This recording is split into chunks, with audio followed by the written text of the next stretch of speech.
মানে ঘুড়িতে একটু পাপ্পা দাও দিন।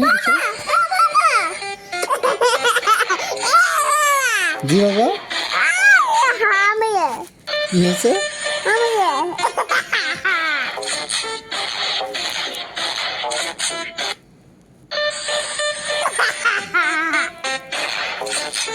কি হচ্ছে ম্যাম?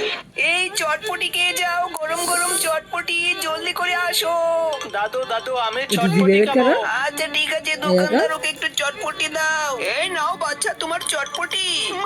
বাবা চটপটি খুব পছন্দ করে, আমাকে একটু চটপটি কিনে দাও। এই দোকানদার এটা আমার কিনবা? ছেলেকে একটু চটপটি দাও। এই নাও তোমার জীবনে চটপটি। কিনবে না। সবাই একটু দেখাও চলো দিবে। আমরা এই চটপটি দোকানদারকে কিডন্যাপ করি। আরে কি বলছিস, এর কাছে এবার কয় টাকা আছে? এর চেয়ে